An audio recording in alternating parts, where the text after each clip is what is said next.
Stock, the Nissan GTR is a pretty great car. You know, it produces 565 horsepower from a twin-turbo V6. But when you take those stock turbos and you swap them out with some from Boost Logic and do a little ECU tuning, then we're talking about a very different car. Under the hood, it has a 3.8-liter twin-turbocharged V6 engine with a 6-speed dual-clutch transmission and all-wheel drive. But after that is where things start getting fun, because this GTR has had its stock turbos swapped out with 750X Boost Logic twin turbochargers that provide 20 psi of boost, which is actually quite a lot.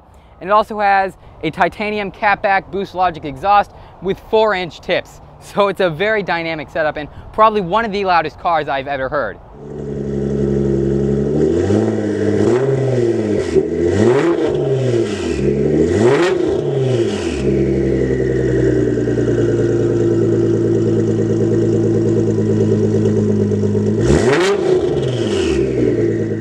It also has aftermarket Forge wastegate actuators and a header tank, plus a Cobb tuning ECU remap and a handful of other Boost Logic parts. Overall, it should be good for over 800 wheel horsepower, which is very impressive, especially considering that the stock GTR, the 2018s, only make 565, so you've definitely got quite a boost of output with this setup.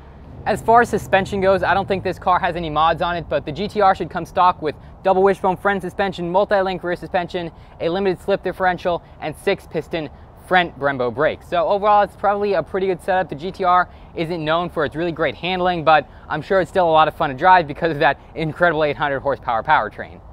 As for the exterior, well, black really isn't this car's color in my opinion, but you can still see it looks really great. It kind of retains that design language that was in the old Skyline GTRs, but it has LED headlights.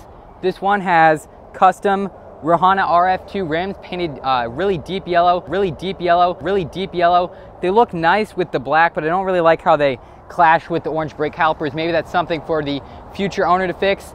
All the body panels are made of aluminum to keep weight low, except the trunk is actually made of carbon fiber. And on the back you can see there's a little bit of a spoiler that's also made of carbon fiber. Very small diffuser in back, carbon fiber again, but what I really like about the rear of the car, apart from the 4-inch quad exhaust tips that have been added to this car, I really like the circular taillights. That's really iconic GTR and it gives it a really great look. Alright, so the exterior is pretty good. It's very aggressive, not necessarily my style, but it's pretty good. The interior is really great as well. Again, it's got that iconic Nissan Skyline styling to it, especially with the steering wheel here. It reminds me so much of the Skyline GTRs back in, I don't even know when, a long time ago. The interior is leather appointed, which basically just means that some of it's leather and some of it's fake, and Nissan doesn't really want you to know which is which. But it all feels pretty high quality. The carbon fiber here, the carbon fiber accents, those are fake, but it's hard plastic. It's not like really cheap stuff like you'd find in a Subaru or something like that. It's very good quality. Really, everything in the interior is put together pretty well. I like the design. It looks so great, just like the way they designed it all. It's definitely got character to it.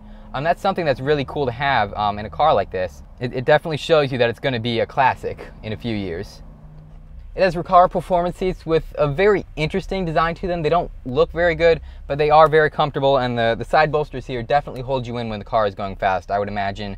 Like I said before, the steering wheel with the classic look to it, very nice. I like the touches here that they put in the interior, especially with this gear selector. It's got a very, very unique look to it. Definitely attention to detail as far as that goes. The tachometer is designed to look like meshing gears. It has a Bose audio system. Overall, it's a pretty nice interior. Okay, here's the deal. I'm only 16. I look like I'm 18, but I'm only 16. I kind of want to ask to drive this car, but it's probably not going to happen. We'll see. I'll ask for a ride. Definitely ask for a ride. But man, I would love to drive this thing. If you're into cars like this, don't go anywhere. My channel has a lot of great stuff, like the review of the Aston Martin DB11 Volante I did a couple days ago, which you can check out right there. Remember to like, comment, and subscribe.